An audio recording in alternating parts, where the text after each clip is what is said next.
Përshëndetje miq, mirë se erdhët në emisionin Pena e Shkodrës. Patjetër do të ishim së bashku të shtunave, si gjithmonë.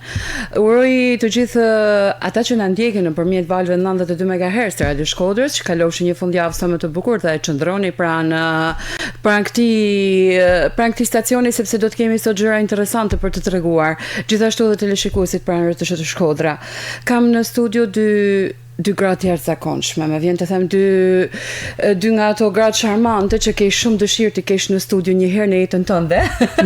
Dhe pa diskutim që kjo do të ndodhte tek Pena e Shkodrës. Artisten e madhe Eda Zari. Faleminderit që je sot me mua në studio. Një nga gazetarët më të dëgjuara dhe gjithashtu mjekë stomatologe, Eda Elbasani. Kam dy Eda, një Eda në katror, po i themi. Po dy Eda të mrekullueshme. Faleminderit për ftesën, mirë se gjeta. Faleminderit ju që jeni në studio dhe un po e them vetëm një titull të vogël, një terminal. Vini re. Ishte një thirrje e jashtëzakonshme. Terminal vini re. Një nga ato nostalgji që ne kemi lënë pas në vite. Por më duket se ju të dy jeni angazhuar për ta sjellë në javën e Europës. Si lindi ky mendim, si erdhi gjithë kjo kujtesë, gjithë kjo nostalgji, si erdhi tek ju dhe si lindi ky bashkëpunim mes njërës dhe tjetrës. Dhe çfarë është realisht? Mund të përgjigjesh si tina nga jo. Bashkëpunimi ynë ka disa vite tashmë. Si gjithë rastësit që quhen mbreti botës, ka ndodhur dhe rastësisht pjesa jonë e lidhjes, por ka qenë kimia shumë e mirë që momentin e parë dhe nuk na zgënjeu ndjesia e momentit. Kështu që me Edën kemi kohë që punojmë përpos jemi pjesë një fondacioni të ri të hapur, është fondacioni ynë, mund ta themi me shumë krenari, është baby ajo, sa shumë e vockël akoma në kuptimin e aktivitetit si i tillë, po jo për gjithë artistët që marrin pjesë në fund. Është Kult 360. Thirrjes për ditët e Europës ju përgjigjëm edhe ne. Në fakt ishte ideja e Edës. Së pari, ajo është motori që na tërheq gjithë neve mbrapa, praktikisht. Por terminal vini re ishte me fokusin me shumë metafora brenda, por dhe konkrete me idenë e përzgjedhjes së terminalit të Shkodrës, i cili na ka tërhequr zakonisht edhe për faktin që qyteti me stacionin e trenit janë të lidhura ngushtësisht. Unë e vogël kam ardhur shpesh në Shkodër se kam patur hallën këtu. Por dhe gjithë të tjerë studentët që vinin nga Shkodra në Tiranë gjithë me radhë. U përpoqëm të sjellim vëmendjen tek kujtesa kolektive dhe natyrisht duke punuar për projektin, kemi marrë më shumë emocione se sa kishim menduar se i takon aplikimit. Ekspozita e hapur, unë përjetova që mbrëm emocionet e para, unë kujtoj rrugën time të trenit, shkoja tek gjyshat në jug, edhe her pas here ishte një rrugë shumë e gjatë, ndërronim trena për të shkuar, por kisha një mjet kryesor lëvizje. Po, absolutisht po, dhe kisha një nostalgji të jashtëzakonshme. Ishte një kohë shumë e gjatë mja pa prekur terminalin e Shkodrës. Por faleminderit që erdhët ju me ekspozitën tuaj, domethënë dhe sollet edhe një herë në rikujtesë. Çka përmban ekspozita më së shumti? Ekspozita është një, le të themi, edhe si projekt, por edhe si vernizazh, si hapësirë, është një projekt multidisiplinar ku i ka të gjitha brenda. Ka muzikën, ka poezinë, ka tingullin si tingulli industrial, muzikën konkrete. Muzikën konkrete do të thotë gjithmonë kur neve involvojmë tingullin nëpërmjet të gjithë tingujve që na përrethojnë, që do të thonë sirenat e vagonëve, sirenat e lokomotivave, zhurmat, ritmet e vagonëve, ai ritmi industrial, le të themi, ose gjithçka që është industriale, por që kthehet gjithsesi në tingull. Përtej kësaj, ne kemi edhe dy artistë të artit pamor, Ergjys Shehu dhe Teofik Bashi, të cilët u bën bashkë për të ngritur një, le të themi, arkiv të kujtesës kolektive, i cili përfshin gati një rrjet peshku prej 90 metër katror, ku janë ndehur, pra janë varur revista të ndryshme në kohë, ku njerëzit cilët i kanë harruar nëpër stacione, protokolle të makinistëve, artefakte të ndryshme të cilat na bëjnë ndërkohë që kemi emisionin jemi të ilustrojmë me disa nga fotot që përmban tashmë kjo ekspozitë. Po, dhe siç e tham, nuk mbetet vetëm një ekspozitë si e tillë, siç e njohim në mënyrë klasike, por vetë godina, e cila është një godinë me një arkitekturë brutaliste, nganjëherë njeriu dashuron fiks ato gjërat që janë brutale, por që kanë një dhe të ashpra, po ama i lëmojmë edhe i veshim. Ja, dhe kemi vesh shumë bukur për shumë pak ditë në fakt. Dhe kam idenë që njeriu, sidomos artisti, shikon nga një tjetër perspektivë, shikon nga perspektiva jo vetëm e melankolisë, e nostalgjisë, nganjëherë bëhemi nostalgjik dhe nganjëherë nostalgjia edhe të smur ose nuk duket si një gjë e mirë, por dëshira jonë ishte për ta unë e shoh atë si një bukuroshe të fjetur, si një godinë që i takon, ka një lloj triniteti të kaluarës, të tashmës edhe asaj që do të vi. Pra nuk i mbetemi vetëm ndryshkut apo hekurit apo kujtimeve të skaluarës, po shkojmë edhe një çik më tej, me idenë për të shkuar nga një cep i Shqipërisë në tjetrin, por edhe më gjerë, duke shkuar nga një cep të Europës në tjetrin. Kështu që është një projekt multidisciplinar ku tingujt, artistët, njerëzit që kanë frimuar aty në hapësirën e kohë bëjmë bashkë. Prandaj ishte një përzgjedhje dhe jo për të qenë modest, por duhet ta nënvizojmë, është vërtet një open space. Pra, nëse aktivitetet e tjera janë brenda mirësisht, bukurisht bërë, artistikisht, ne jemi munduar në gjithë këtë muajin maj dhe prill të kemi intervista të ndryshme në stacionin e Bajzës. Pra, po them që është një larushi fragmentesh, aspektesh, njerëz që teksa janë para kamera fillojnë dhe ngashërehen dhe është kaq e bukur, pa i dhënë asnjë lloj lustre artificiale së tërës. Por për ta sjellë kujtesën kolektive dhe për të kuptuar kush jemi dhe ç'do të bëjmë me të ardhmen tonë. Më pëlqen shumë përgjigja, e ke cekur shumë nga të gjitha. A ka një qëllim vetë ky projekt? Ne si fondacion në fakt, okay, atjetër që do njeriu një vimësi pastaj të gjës. Nuk e dim se sa do të kemi mundësi ta vijojmë në të njëjtin koncept, duke qëndruar tek Kurudha, por pse jo, se mund bëhet në stacionet e tjera.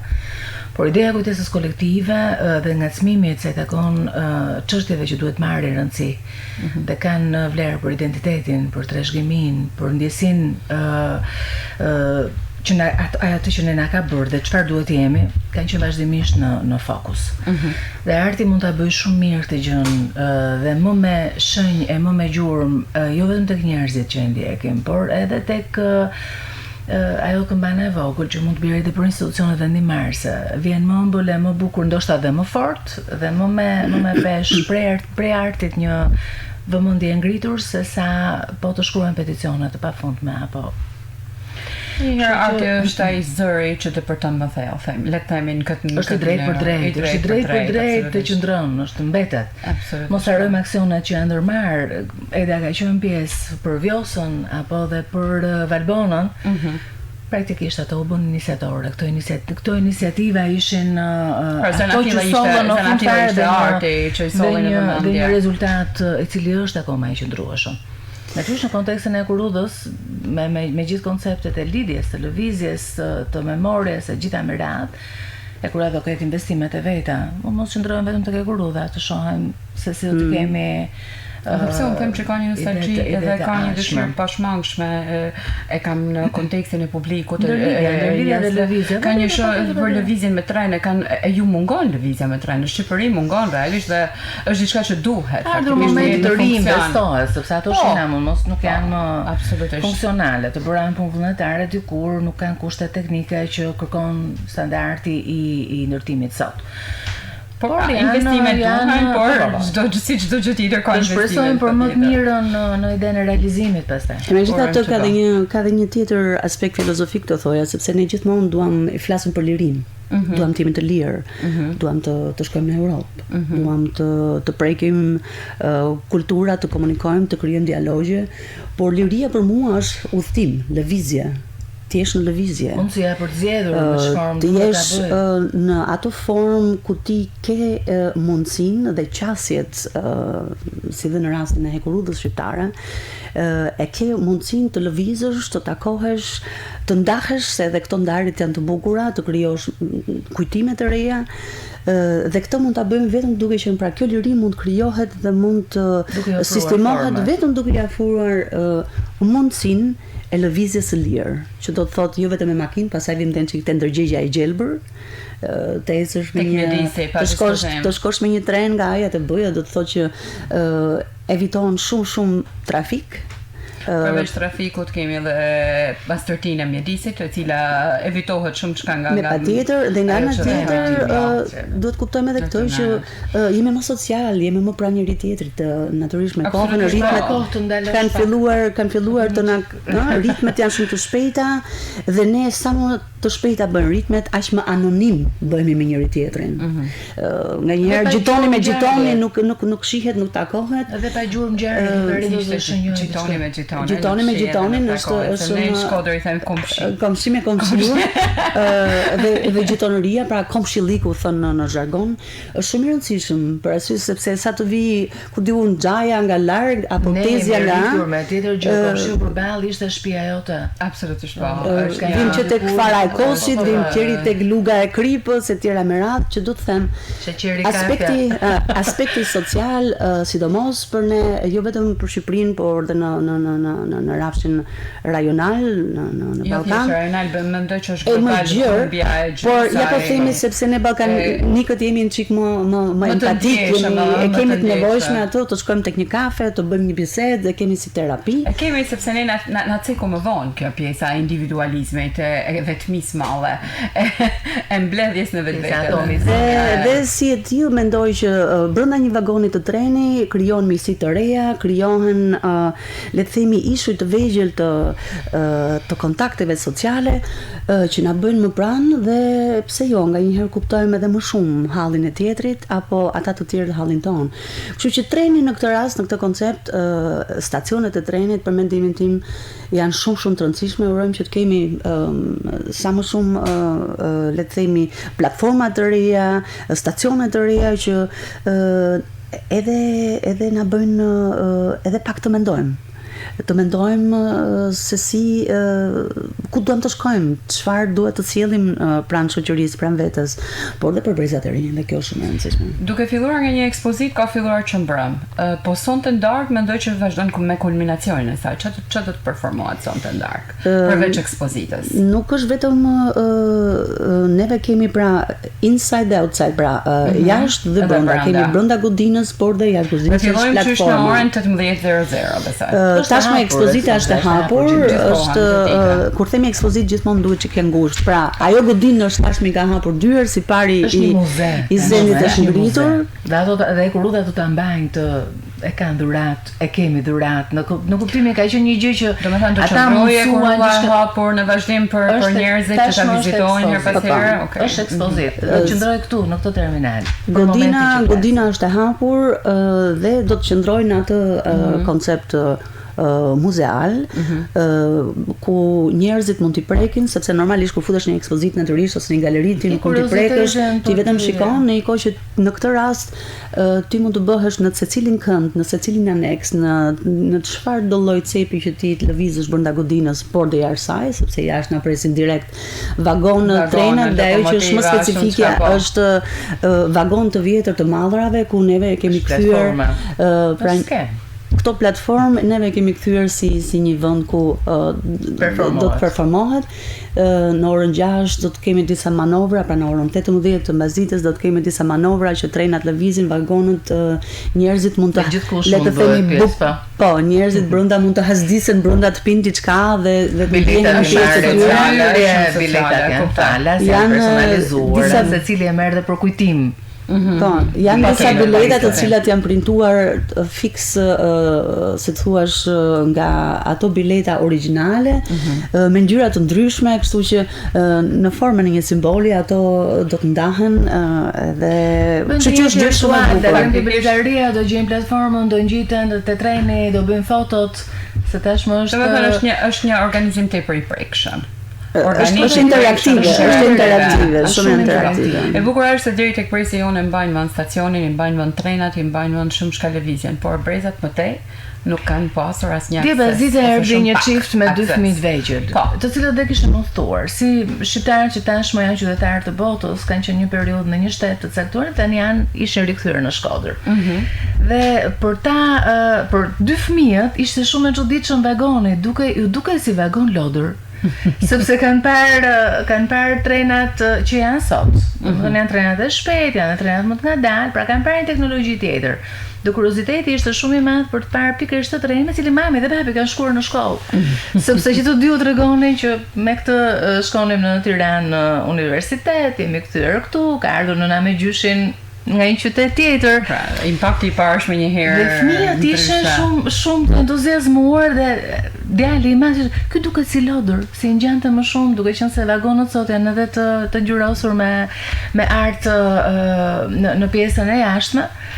Ju dukeshin si lodër, po edhe si perceptim, fëmijët duhet ta dinë që ka patur dhe një epokë të ndryshme, e cila është e prekshme.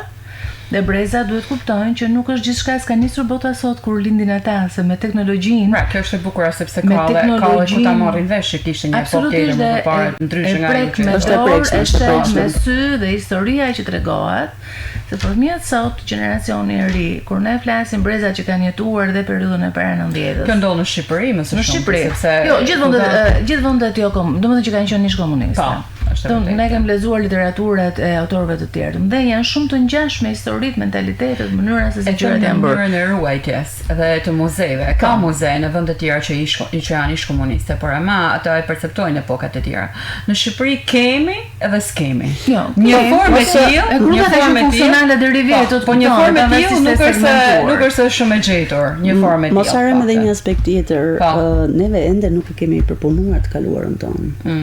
Dhe si të tillë mbetet gjithmonë ai aspekti kur flasim për sidomos për hekurudhën, kur flasim për trenin, për gjithë çka është folur dhe është planifikuar ose është ndërmarr, njerëzit tashmë janë lodhur me flamuj, me statuse, me statement, me do bëjmë këtë, do shkojmë këtu, do bëhet kjo, në vitin kaq do mbarojmë kjo, në 2024 do bëhet kjo, janë lodhur dhe ndoshta ka edhe një zhgënjim. Na fatë pa fatë. Do të thonë dhe ne nuk e dim sepse ne jemi politikanë, s'merremi me të, por që nga aspekti social dhe natyrisht njerëzor, unë them që është mirë që të bëhen gjëra konkrete, sepse në këtë rast do mundemi pak a shumë edhe të kuptojmë që gjërat po rrokullisen për mirë, por si bëhet kjo? Kjo bëhet vetëm duke ndërgjegjësuar, vetëm duke qenë edhe ne më të sinqert me të vërtetën tonë, me të kaluarën tonë, edhe duke përpunuar pak a shumë, pak nga pak, por duke ecur jo pogonishte një hap përpara, 2 hapa mbrapa. Kjo është e gjitha. Vidhi një herë tek çështja e kujtesës, folëm që erdhën familjar, erdhën vajza, kanë ardhur edhe zonja apo dhe grupime të cilat nuk e dinin dhe thonin sa keq që nuk e dinim sepse ne duam dhe e kanë kaluar mbrëmjen aty. Vinin shumë njerëz të cilët siç edhe neve me kujtimet tona, ata vinin me kujtimet e tyre. Pra është bërë le të themi një sport të madh kujtimesh, kur secili vjen me gjërat e tij dhe ja ku bëhemi bashkë dhe ti kupton që ne jemi një familje e madhe, jo thjesht artificiale, por një familje e vërtet. Dhe pse jo? Unë e kam shumë kënaqësinë që ne po e bëjmë këtë dhe ku njerëzit vinë, takohen dhe japin dorë njëri tjetrit për kuptuar më mirë që sa bukur që jemi bashkë dhe sa gjëra na lidhin. Eda vjen për publikun me këngën e saj shqiptare të kthym edhe në një muzikë jazz, të kënduar në një mënyrë tjetër. A është kjo ndoshta një dashni për ty për me përpunu në mënyrën më moderne pak këngën shqiptare? Dashuria është një fjalë shumë e madhe, por nganjëherë ndoshta dhe jo shumë, do thoja në jargon adape, e duhura. Unë mendoj që është etiketa ose le themi kartë vizita më mirë që mund të kem unë si artist me një veprimtari dhe jashtë. Por këtë besoj që e bëjnë të gjithë ata artistë që e duan rënjën, e duan motivin dhe identifikohen. Unë nuk mund të jem një Ella Fitzgerald, unë nuk mund të jem një askushi që është atje jashtë që gja ekziston. Unë mund të jem vetëm unë me atë që kam dhe që nga ajo linjë që e identifikoj veten, identifikoj artin tim, tingullin, motivet. Kështu e bëjnë edhe francezët.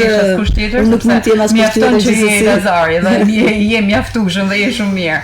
Por ndërkohë që po flisim së bashku, përmend disa poezi që do të kemi sonte në performancë. Autorët e përzgjedhur cilët janë? Ne kemi Bertolt Brechtin, kemi Ezra Pound, kemi edhe autor nga Beat Generation, që është Jack Kerouac, e tjerë, por që nga aspekti tjetër kemi edhe fjalën të ngritur në nivelin e këngës, siç është poezia e mrekullueshme dhe poezitë e mrekullueshme të poetit tim të zemrës Lazgush Poradecit, po kemi pra poezia, fjala është ai medium ku neve mbajmë si bosh, si shtyllë kurrizore për ta ngjisur me tingullin, për ta ngjisur me narrativën dhe filmin e mendjes. Do t'ju shohim në projektet e tjera pas këtij projekti. Neve jemi duke punuar, siç e tha dhe Eda, për të shkuar në stacion, nga stacioni në stacion, por natyrisht ide e bukur ishte edhe të qasja nëpër hidrocentralet, po aq të lëna ose uzinat e mëdha. Do të thënë të gjithë rrafshet që kanë të bëjnë me aspektin industrial. Së pari edhe për të përgatitur këtë projekt, neve kemi shkuar, kemi kërkuar në për librari, në për biblioteka dhe ka shumë pak që flitet për trenin shqiptar, ka shumë pak material ose ka shumë pak botime ose s'ka fare botime që flasin për trenat, për hekurudhën dhe janë vetëm ato le të themi ana mediatike, emisione, se unë di që janë kushtuar pak. Janë, por nuk ka botime. Le të flasim për këtë që është më gjërave të shkruara. Gjëra e shkruar që i qëndron kohës, sepse është faktike, është mediumi i librit, letrat, ato janë dokumentat, ajo është dëshmia e parë dhe kemi disa fotografi sporadike aty këtu nga iniciativa private, por mendoj që ka ardhur koha që të merret në fokus, të merret në thjerës, në lup pikërisht kjo tematik, duke filluar edhe një herë nga trenat e hekurudhat, sepse kemi një gjenerat të tërë që kanë bërë sakrificë, kanë bërë, domethënë përtej që themi që okay, nuk është se ka hekurudhë të mirë fillt Shqipëria, ka zëra të tillë që deri diku kanë të drejtën e tyre ta thonë këtë, nga ana teknologjike, teknike, por nga aspekti njerëzor dhe nga rrafshi, le të themi, i gjithë asaj, mua më kujtojnë madje kur shikoj këto dokumentaret shqiptare, Surjeta shqiptare deri vonë, deri vjet. Dhe e kanë lidhur jetën, janë martuar me hekurudhën, janë martuar me netët pafund. Ata që kanë punuar, ata që kanë përdorur si mjet. Format shumë praktike, se shqiptari është edhe një çik është kaq improvisues, është ka shumë jazz. Improvizon aty për aty, nëse nuk i punon një sinjalistik, ai merr një fener, merr një pishtar, del atje, bën ku diun. Pra janë njerëz kaq praktik dhe këta i gjen vetëm në Shqipëri ka viden dhe kjo është një fenomen tjetër, më vetë është një study case, do thoja, është një rast për të studiuar. Por edhe një herë kthejmë kësaj, ne duam të shkojmë më tej me këtë projekt, duke futur artin si qasje, duke ballafaquar pra me industrinë, me vendet e lëna, me këto hapësira, me këto open spaces. Po një sekuencë të vogël muzikore, do të na këndoje sot para se ta mbyllim këtë program? Do ta kishe? Jo, patjetër, është një nga albumi im i ri Palimpsest, që është dhe në vinil dhe mund ta gjeni edhe sot këto ditë në ekspozitë. Është një këngë në platforma të tjera. Patjetër në gjithë platformat. Është një këngë që është e Lazgush Poradecit teksti, Përjetësia. Dhe ajo thotë: Jam sot si vjet, jam mot si për gjithnjë, në synë ju jam, në shpirtin tënd, kur jam në zemrën tënde, jam vetiu dhe jashtë zemrës ate, jashtë zemrës sate, do mos do, jashtë zemrës sate. Las gushi madh. Pollushme si gjithmonë edhe nuk duhet të mungojnë asnjëherë duart trokitjet. Ju jam shumë mirënjohës që ishit sot në studio. Për të gjithë publikun mos harroni sonte në orën 6 fillon shfaqja e madhe. Nuk do të zbuloj shumë çka tjetër sepse duhet vini ta provoni dhe ta përjetoni vetë. Hajde kaloni bukur, do të jeni me eksperiencën tuaj edhe me trenin, natyrisht ne do përpiqemi të jemi, ne jemi aty, ju mirëpresim. Por, siç tha edhe Ariola, nuk do t'i themi gjitha, që ideja të bini të zbuloni vetë. Sepse ja vlen të zbulohen, nuk kam filluar që mbrëm dhe me si po pres të sotme. Së bashku mirëpafshim, shihemi në tjetër. Për zëmërisht.